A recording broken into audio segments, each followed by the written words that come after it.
Hello viewers, welcome back to my channel.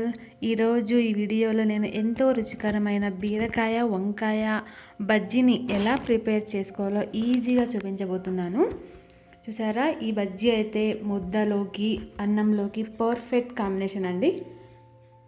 చాలా చాలా బాగుంటుంది. మరి కావాల్సిన పదార్థాలు ఒకసారి చూద్దాం.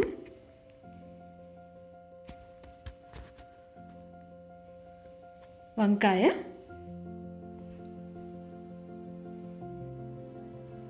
బీరకాయ, చింతపండు,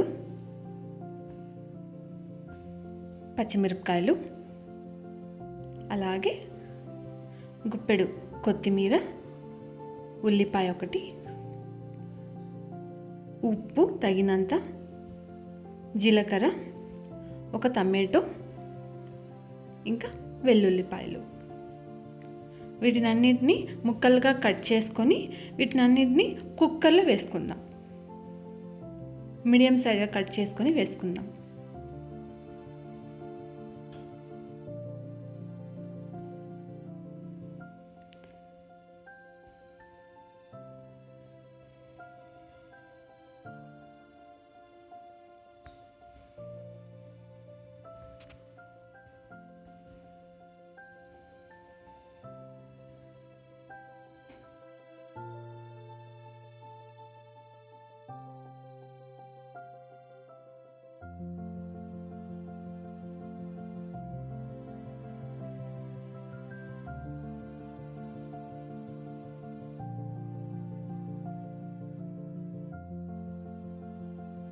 ఇప్పుడు వీటినన్నింటిని వేసిన తర్వాత ఒక గ్లాస్ వాటర్ ఇక్కడ యాడ్ చేసుకున్నాం. అంటే బాయిల్ అవ్వడానికి కావాల్సిన వాటర్ మాత్రం ఇక్కడ యాడ్ చేసుకొని ఒక 2 విజిల్స్ వచ్చేంత వరకు బాగా వీటిని కుక్ చేసుకుందాం.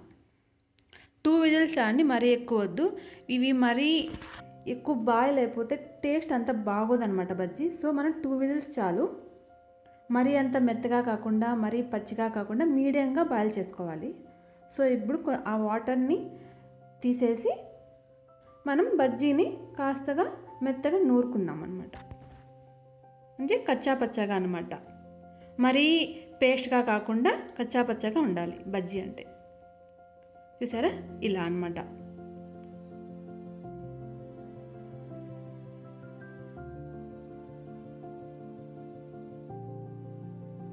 ఇప్పుడు ఈ బజ్జీని మనం పోపు పెట్టేసుకోవడమే.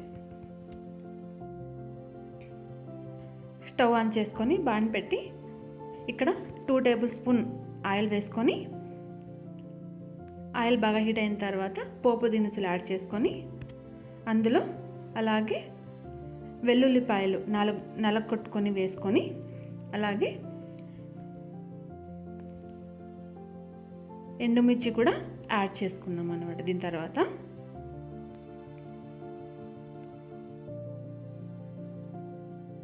అలాగే ఆనియన్స్, కట్ చేసి పెట్టుకున్న ఆనియన్స్, కరివేపాకు, వీటినన్నిటిని బాగా రోస్ట్ చేసుకొని బ్రౌన్ కలర్ వచ్చేంత వరకు వేయించుకుందాం.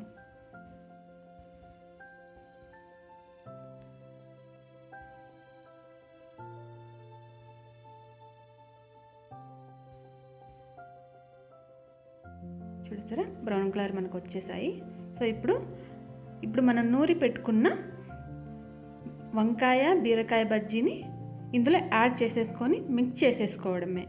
అంతే, చాలా చాలా ఈజీ కదండి. పర్ఫెక్ట్ కాంబినేషన్ రాగి ముద్ద అండ్ రైస్లోకి చాలా చాలా బాగుంటుంది. అలాగే దీనిలో కొద్దిగా నెయ్యి వేసుకొని తింటే ఇంకా రుచిగా ఉంటుందండి. మరి మీకు నచ్చిందా? మరి మీకు మా వీడియో కనుక మీకు నచ్చినట్లయితే ఖచ్చితంగా మా ఛానల్ని సబ్స్క్రైబ్ చేయండి, లైక్ చేయండి, అలాగే మీ ఫ్రెండ్స్కి కూడా షేర్ చేయండి. Thanks for watching.